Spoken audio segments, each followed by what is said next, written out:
So welcome to Designing for Focus.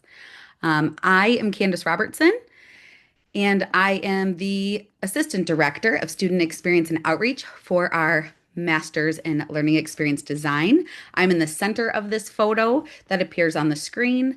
I have brown hair. That is curly when I'm wearing it down, and it is currently up, and I wear glasses. With me today are my colleagues Brittany Dillman, who appears on the left side of the screen and is waving now. She has light brown short hair and is currently wearing glasses. Not wearing glasses in the photo. She's our director of graduate certificates. And then also our colleague Liz Bolt. She's the director of the MALXD program. She has red hair and is wearing glasses. And we've already been able to get to know some of you. So please feel free to continue introducing yourself. It really helps us know kind of the baseline of everybody's context. So whatever you'd like to share, but you can go ahead and share your name, your role, your location, and the context you work in. We're just going to use that as we facilitate today. And then also to hopefully make some connections amongst the amazing humans and designers that we're with and sharing this space with today. So we'll give you a moment to go ahead and introduce yourself if you haven't had the opportunity to do so, and if you would like to.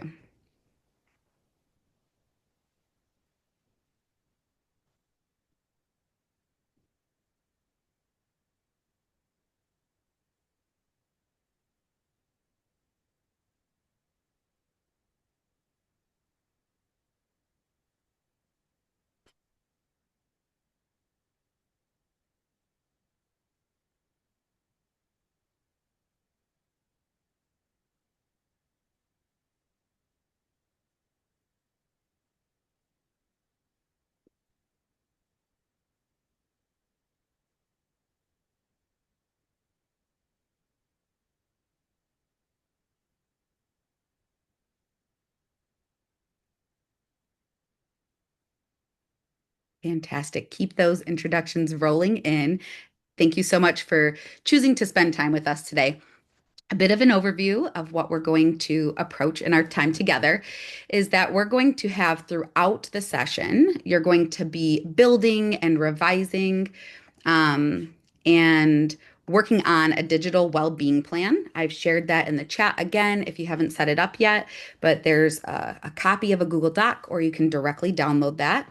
And so throughout our time together, you'll be working on this digital well-being plan, and we're going to come back to it after learning some fast facts, learning some key terms, doing some strategy sharing, processing, and creating together. So that is the main outcome and how we'll get there. And then, in terms of our shared goals today, we're going to identify how technology affects brain function and attention, analyze the impact of digital media on attention, examine digital workflow and interactions, implement and evaluate strategies for increasing focus in digital and non-digital learning activities, reflect on and revise workflow strategies, and create this digital well-being plan. These are the lenses we're approaching this content with, and this challenge that we know is creates some serious tension when we're designing. So if your expertise sheds light on other lenses and strategies, please feel free to share throughout the session. Hi, this is Liz speaking. And I would just like to share some of our beliefs, norms, and roles for today. So we want to help learners focus on learning. So that is the goal of focus for us. We believe that context matters. We are all very different humans with different life experiences and contexts, and that absolutely plays a role in just about everything.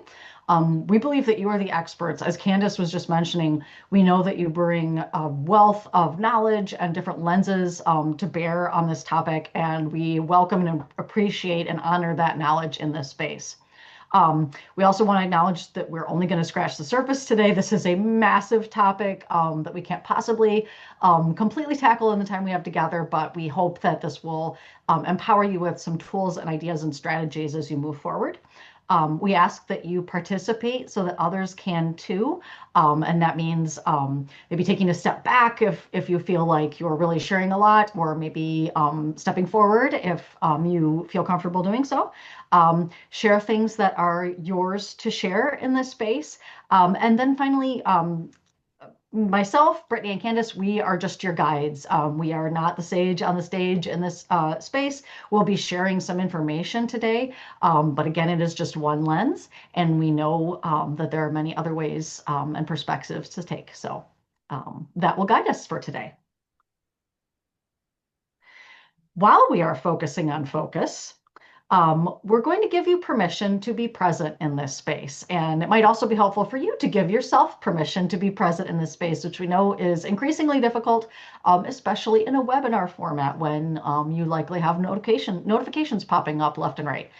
So if you are willing, we would ask that you maybe close your email, close your work chat, move your phone so it's not directly within reach, and set up your space and yourself and just kind of your mindset for being connected and focused on what we're going to do for the next little bit of time together. And to begin that, we always feel that it's a really helpful thing to have some sort of grounding practice. For us, that has often been breathing. If breathing is not something that's comfortable for you and you prefer to just kind of maybe take a screen break or do something with your hands or whatever feels comfortable to you, feel free to take this time to do so, but just kind of take a moment to ground yourself in the present moment.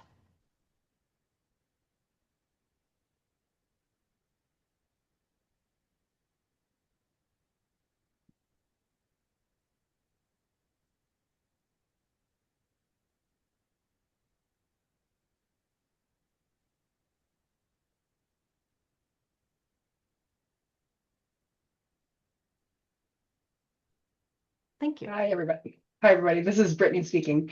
And here we go. I just want to mention that we heard from a number of you that breakout rooms kind of aren't your jam. And so there are no breakout rooms. We're going to give you opportunities to reflect in your notebook. So we hope that you use those times for whatever you need. But just know we're all going to be here together this whole time. And our whole goal is to help you develop a digital well-being plan. Um, you could find any number of articles about focus and technology and kids and adults and all of the concerns we have about this. And so we hope that in this time together today, we can give you some information to help make personal and professional decisions that lead to better digital well-being for you, your loved ones, your learners, whoever you're here thinking about today. And We I'm want to just, I'm going oh, to interrupt Brittany because do you know what I just did? Friends, I added no. you to the the link for our creativity sessions notebook. So now that we're all set up and progressing and everything's moving and we're focused, I'm going to correct my error and send you to the correct notebook. Ah, my apologies. Thank goodness I just looked more closely at that link I just sent. And so let's take another moment to pause. Now, if you're joining us for creativity after this, you'll have that link and you'll be all set. If you're not joining us for creativity, now you have that link and you can explore that on your own time. But let's go ahead and take a moment and download and copy the correct design notebooks. And thanks for your grace with that.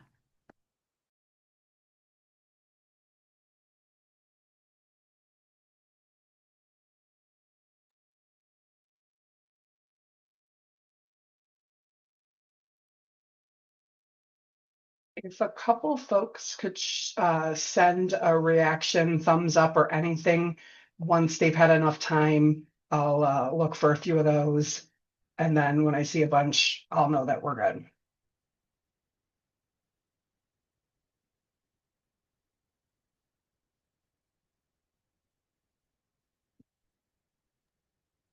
You all rock. Thank you so much. All right. Thanks, everybody. That was not planned. It might have been really clever if we had thought about that for focus, but nope, that was just us being real on the fly. So we want to make sure that we have some common definitions and understandings based on the research as we are talking about these and exploring these so that we are coming at things, we're going to come at things differently, but we want to come to the same point. So when we talk about attention span, we are talking about the length of time you can focus before you are distracted. One of the factors of that is a phenomenon called interference control. And that is your ability to selectively attend to certain stimuli and ignore irrelevant stimuli. And then when we talk about focus and concentration, we are talking about the mental state where individuals can effectively direct their attention to specific tasks without unnecessary distraction. We know that there are all sorts of factors, technological, societal, environmental, that impact our attention spans and our focus. Our age is probably also one of them. And we also know that our brains need focus time to process and transfer information from working memory to long-term memory. Now, when I mention those two things, that should cue you into the fact that we're coming at this from a very cognitive perspective that isn't necessarily where Liz, Candace, and I work all the time, but this focus research and stuff is really built on the cognitive, the thinking, information processing ways of approaching learning. So you may not have that be like your number one home place of beliefs, but that's kind of where we're going to hang out for this next little bit. And then another just random kind of fact to help you think about is we know that research shows that if you compare reading on a screen versus reading in print, all thing else considered, the reading in print is going to be a more powerful learning experience. The caveat being if the digital has selected links and things to help people maybe understand key terms or make connections, that can also be really beneficial. All right, what's next? Oh, a couple of little fun quiz questions. All right, quiz question number 1. How often does the average person switch tasks while working on a screen? If anyone wants to put a guess in the chat, you're welcome to do so. Ooh, good. Okay, we got some good numbers coming in. It is every 47 seconds, friends. And that seems to be a much shorter answer than a lot of you put in the chat. All good? One other question for you is how often does the average person check email per day? Ooh, good. Nice. Nice. These are great numbers. Wow, this is really fun to watch come through. Speaking of focus, the answer is 77 times per day. And in doing the research for this, I have just been so metacognitively aware of like every time I check my email these days, I'm like, oh, that's 1 toward 77, but 77 is not my goal. So when we talk about your digital well-being, we want to talk about things like the eye strain of being on a computer a lot, or the impact of young children on screens, or how we learn how to regulate around devices, because Instagram's algorithms are brilliant, and how these are impacting our relationships and our lives. And this is going to impact everybody, and we're going to assume that most of us have not been taught how to do this, mostly because a lot of this stuff is new in the scope of human life. So the who for who you're thinking about today is completely up to you. You might be thinking about your own self. You may be thinking about loved ones who you live with. You might be thinking about colleagues. You may be thinking about learners that you design for. Whatever lens that who is great. And then the what's going to depend on the who. So what are the factors that are challenging the who that you're thinking about? And then how might you use this information to help you improve your digital well-being? So we're going to have you get a chance to reflect on that. So if you will go to your digital well-being plan and go to the Your Goals section, and that's your design notebook. And we're going to give you about 3 minutes to just reflect on those things. You're not going to be graded for this. And just anything that you can think of that you get down is good. And I will actually stop talking for 3 minutes right now.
This is Candace with your 10-second notice to wrap up what you're currently working on, the thought you're working on.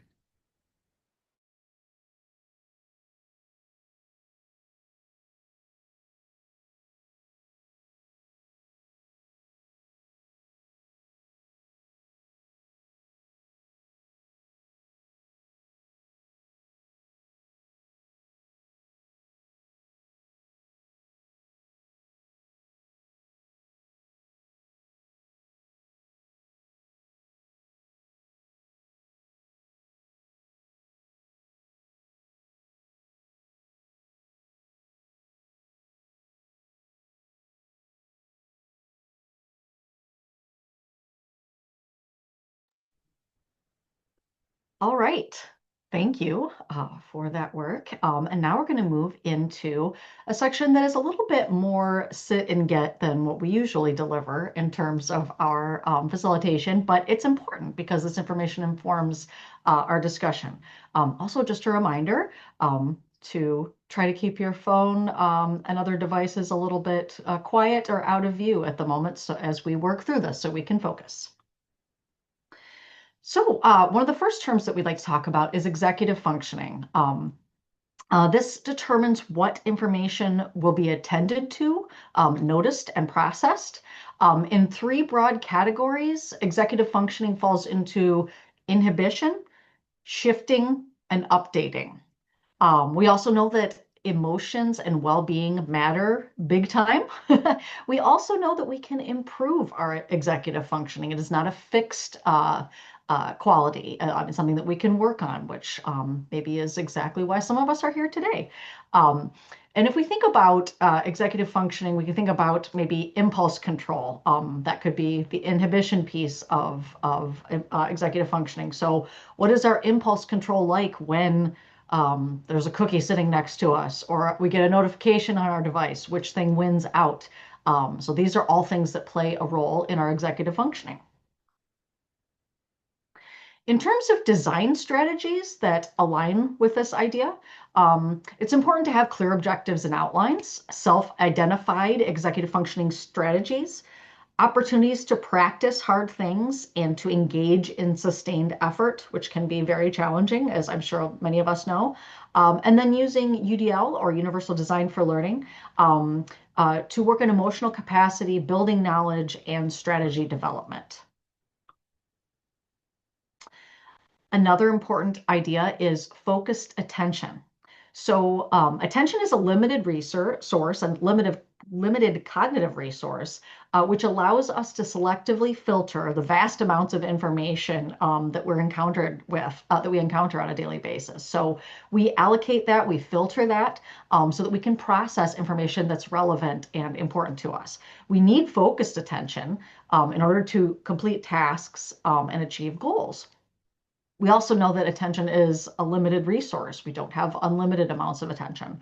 An example of this that I sometimes can relate to quite well is turning the car stereo off so I can enter my debit card PIN.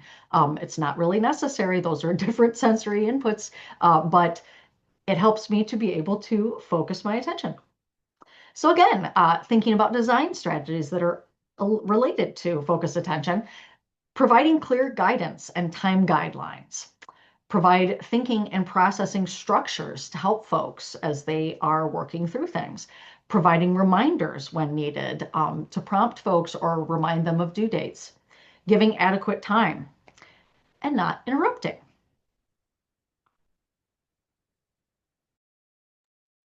And we had this is Brittany. We had a lovely question come in asking for a little bit more information about inhibition, shifting, and updating that has been answered in the chat.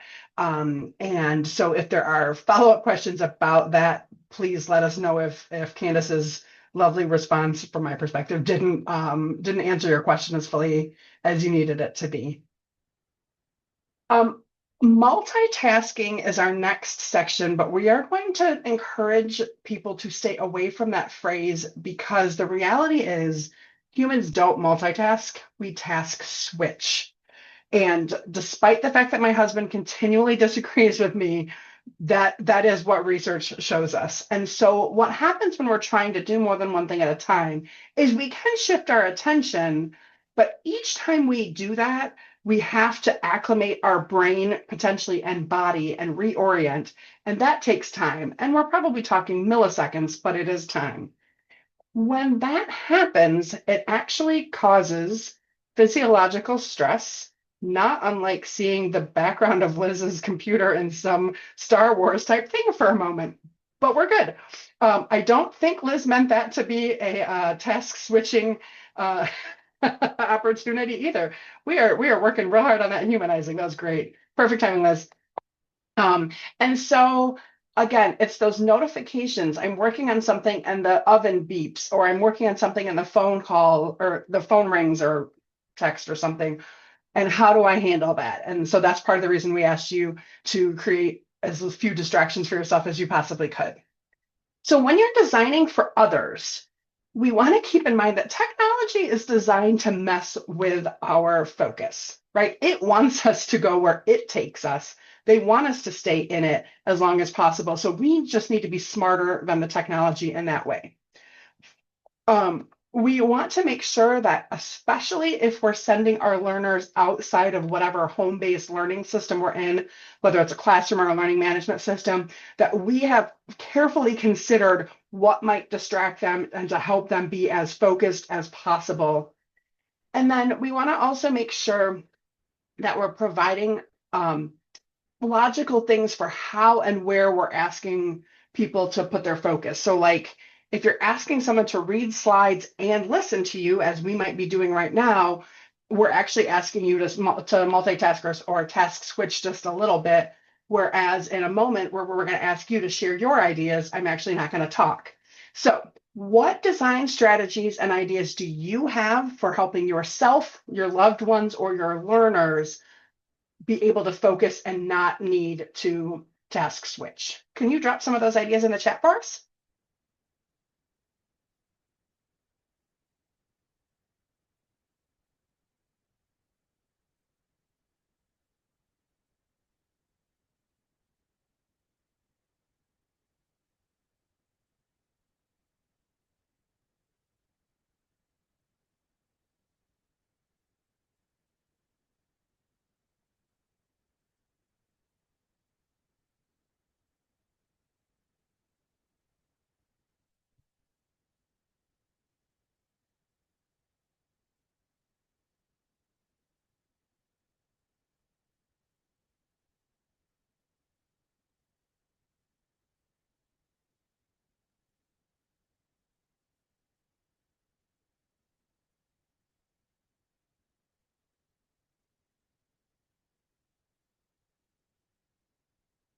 What lovely ideas these are. I hope you're having a chance to also read them after you've shared or before, and hoping that something is going to spark with you.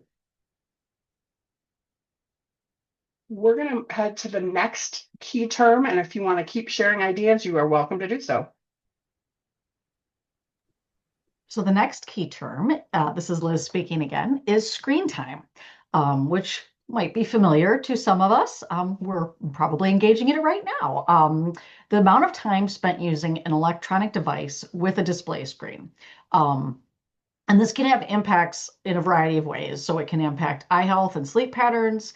But we also know that context matters, age, the safety of different areas, the type of screen, the types of activities folks are engaging in.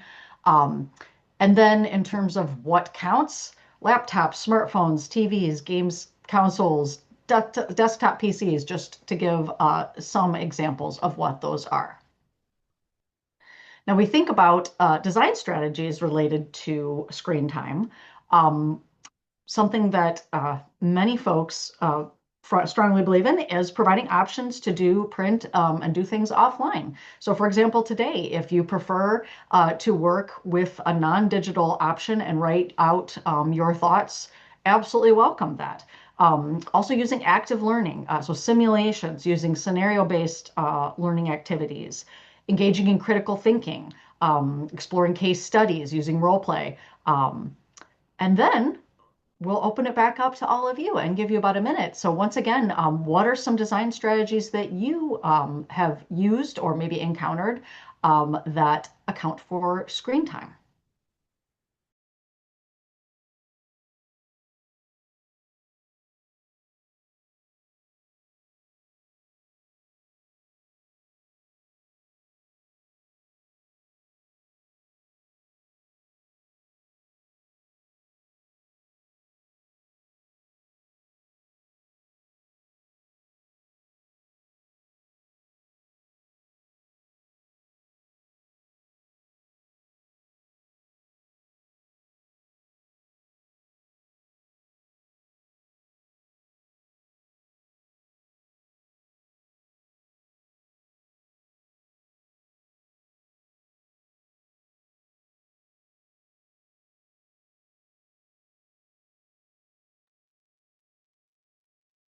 Amazing. We have some really fantastic ideas continuing to roll in. Keep them coming.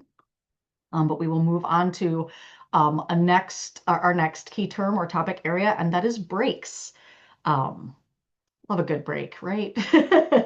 But so yes, breaks. They can improve task performance. They are essential for sustained attention tasks, as anyone who has, for example, worked on a dissertation might be aware. Some of us may have taken a little bit too many of those breaks. But we also know some other things about breaks. We know that there really isn't a one size fits all recommendation in terms of breaks. It would be wonderful if we could just say, take a break every 20 minutes and that just applied to all humans in all circumstances. Sadly, no. So it's important, for example, to find a natural stopping point in a task, usually, at least it helps for effectiveness and coming back into it. Um, it's also really, really important to develop that internal awareness about the amount of attentional resources we have available. And when those are running low, that is an indicator to take a break. Um, and also just recognizing, which can be kind of an uphill battle culturally, given our society, but breaks are not lazy. They're necessary, especially if we are interested in productivity. So when we are thinking about design strategies that account for breaks, we can build in breaks at natural times. If we're structuring learning experiences, particularly, we can choose when those might occur. We can encourage movement, which I think is something that I've seen come up in some of the strategies that have already been shared. We can create processing time with breaks so that there's sort of a cross purpose. Um, and what ideas do you have about attenuating to breaks and building those in? Any recommendations or research knowledge that you'd like to drop? Please share it in the chat.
Hi, everybody. This is Brittany.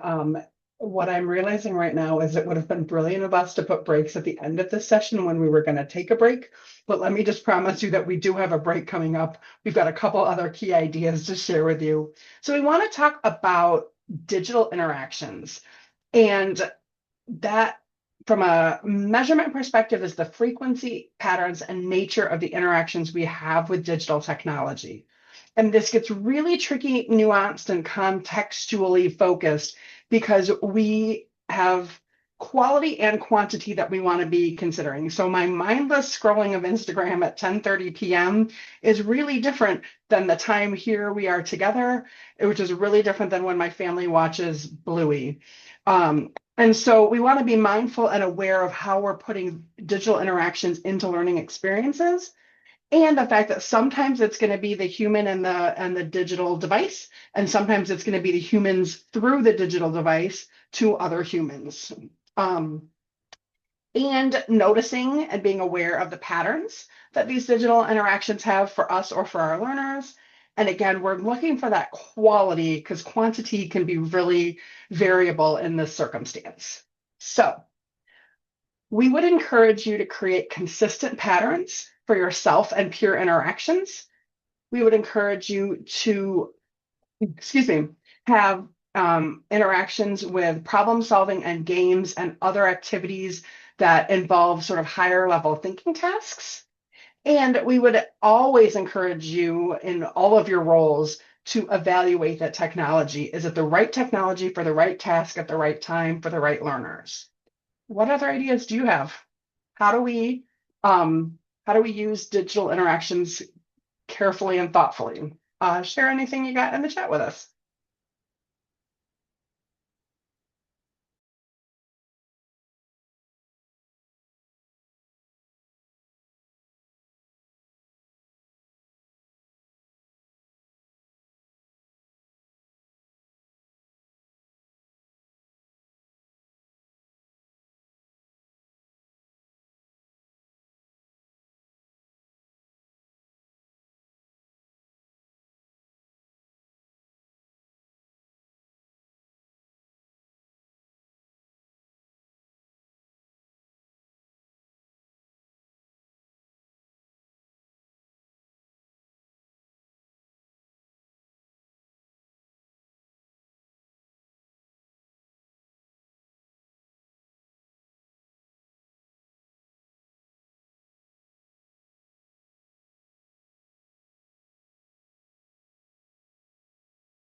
All right, keep those ideas coming. This is Liz speaking again.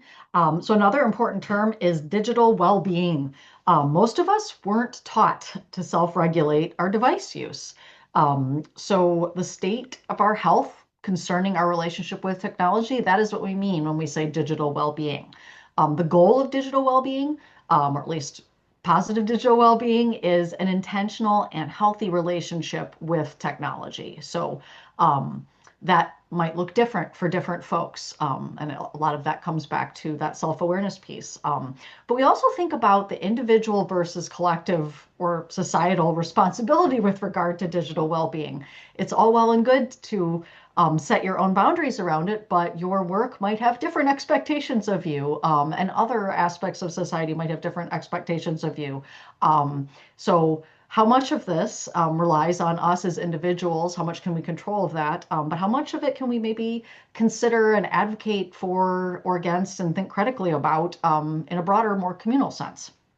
Um, and then we're also just curious, moving through in design strategies for digital well-being, about your ideas. Some of ours are to recommend and explain the impact of presence and digital presence. Um, not asking learners to use multiple devices at the same time can obviously be challenging with regard to focus, and carefully considering the workflow when you're designing digital, in particular, learning activities. So what ideas do you have? What strategies do you have regarding digital well-being? We'll give you about a minute to share in the chat.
Thank you for those great strategies. So our next important key term is humanize. And we will mostly be talking about humanizing learning, which is a pedagogical strategy intended to improve equity gaps by acknowledging that learning environments are not neutral. So the pillars of humanized learning are trust, presence, awareness, and empathy. Um, and again, humanizing learning is something we could spend quite a bit of time on in itself. Luckily, we've seen that come up in the chat a few times, so I think we're already in a group that can share even more wonderful ideas related to this. Um, but ways that we can engage in humanizing learning are to think about social justice, think about representation, think about voice, agency, and awareness, both in the ways that we interact with our learners and also in the way that we design learning experiences. Um, so when we're thinking about design strategies, some of the ways that we address humanizing is with instructor presence in facilitated experiences. I believe I saw something in the chat about some research related to this, where we know that instructor presence is incredibly important, especially still always the same amount, however, whatever adjectives we want to describe in online learning environments. We know that the power of storytelling is incredibly compelling, and that is something that can be used in the design of learning experiences that kind of engages that humanizing element. Creating routines and structures that develop learner agency and certainly empowers learners is another way to address humanized learning. So what strategies do you have with regard to design and humanized learning? We'll give you a minute to share in the chat or to continue sharing in the chat.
All right, this is Brittany again, and I want to let you know that we are going to capture this chat. This is one of the best chats that I've seen come through, and there is no way that anybody could be fully keeping up with it. So when we send you the materials, we will make sure that we have captured all of these ideas so that you have them to go back to.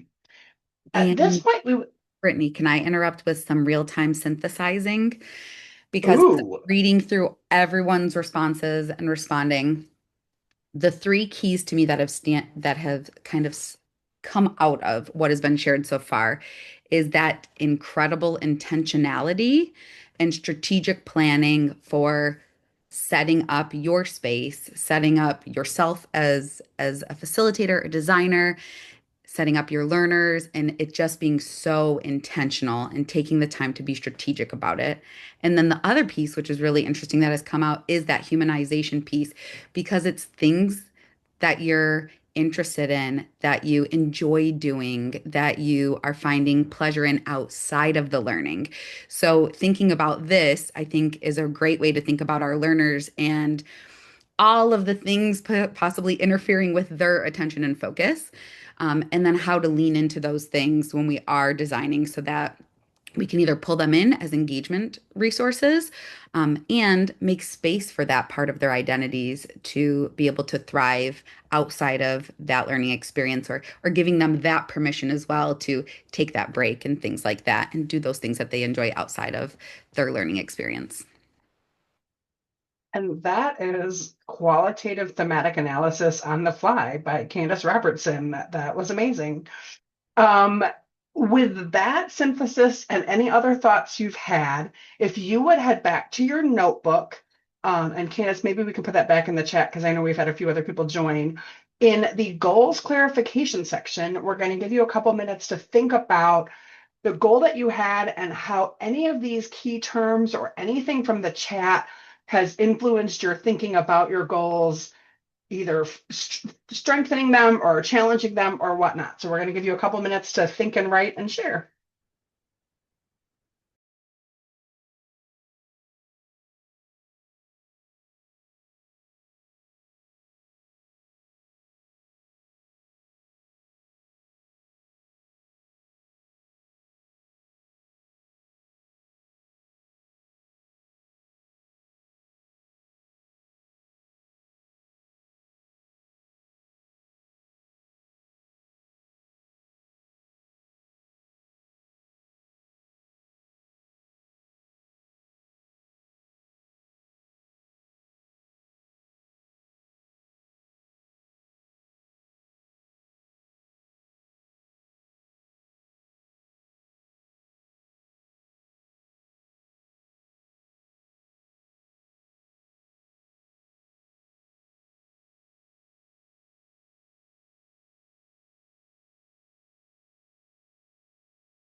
This is Candace with your notice to go ahead and wrap up the thought where you're at.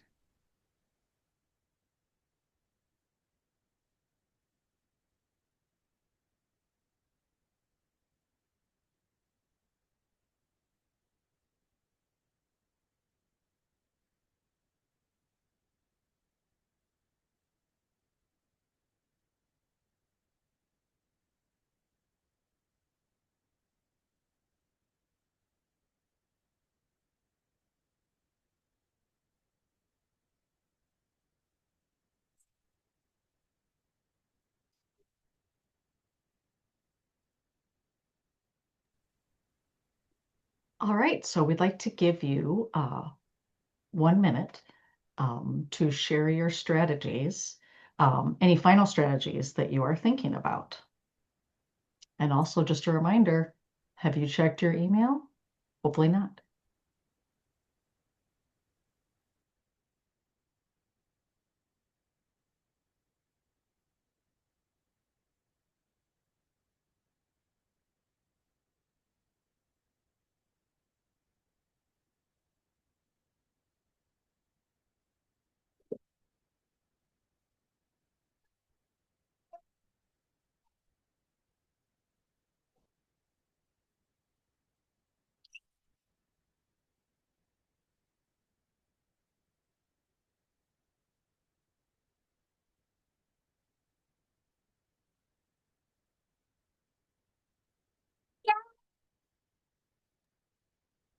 Hello, this is Brittany again, and here the break is about to come.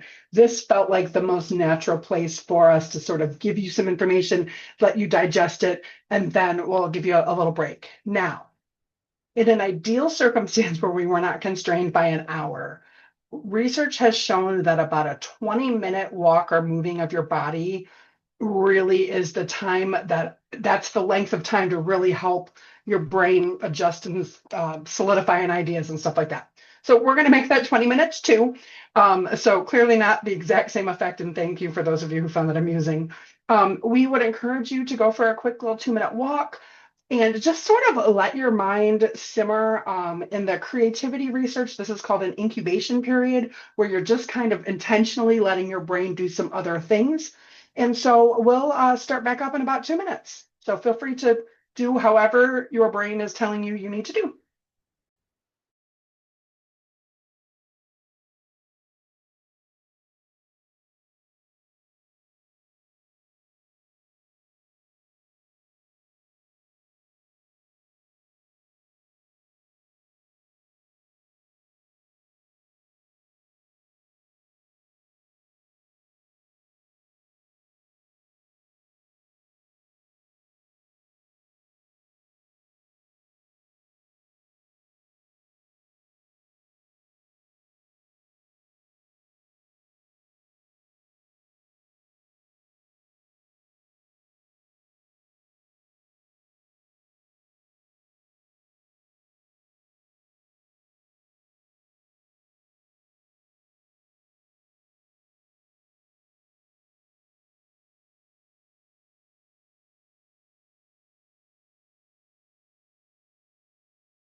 All right.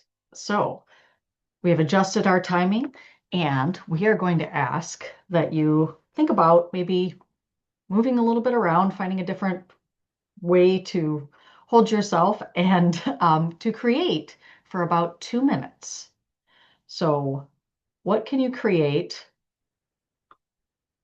What do you need to focus? And how do you make that happen? What do you need to create? Create it. So, based on what we've discussed, the ideas that you've shared, what do you need to create a digital well-being plan that meets your goals? So we're going to give you 2 minutes. This is in the create section of your plan, which we can share in the chat again if anyone missed it. And think about what you need to create.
This is Candace with your notice to go ahead and wrap up where you're at.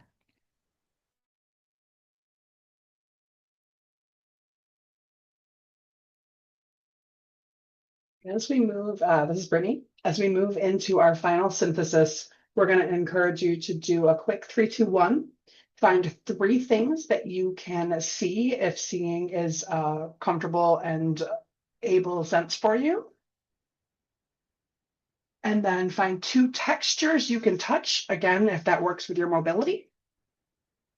And then find 1 thing that you can smell. I happen to have some lovely lavender lotion on my desk, and I hope that is a good smell for you.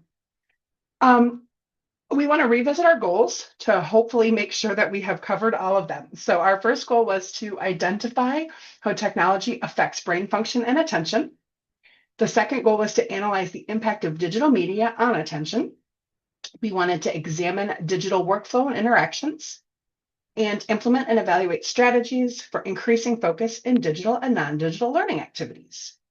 We wanted to reflect and revise your workflow strategies and support you creating a digital well-being plan. And to do all of these things, we had a whole bunch of little activities that we did, shown here in some boxes and some words. And if Liz will go to the next slide, I want to talk you through why we chose what we did. And I think for time, I'm going to just pick a few, but we wanted to introduce you to each other in the chat to start building a community with our belief that trust is helpful for focus. The grounding practice was to help you with your executive functioning. And then the mindful practice was also to increase presence, to increase focus. I'm going to jump down to the bottom line. We wanted you to create some things so that it was personal, so that that had much more meaning to you versus designing for something else. We wanted you to use your goal to channel this content into something meaningful. And then we're hoping that in this synthesis experience, you can help make and create new connections. So for the last minute, if you would head back to your notebook into the revisit section and just jot down any closing ideas that you had, any ideas that sort of have hopefully connected for you recently.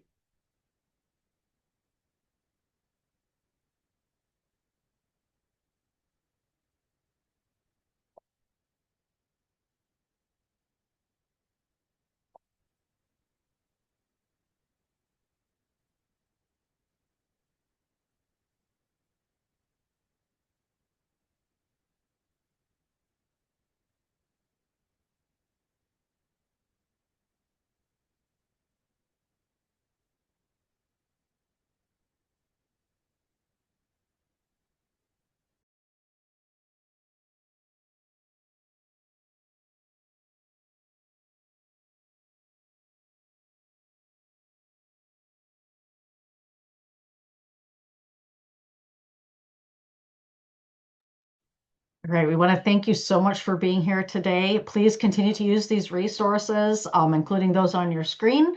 And thank you for your time and your focus and your engagement and your sharing. If you want to continue to engage with us, please feel free to reach out. We love hearing from folks. We hope that you have a fantastic rest of your day. And we might be seeing some of you a little bit later this afternoon for our next session on creativity. So thank you very much.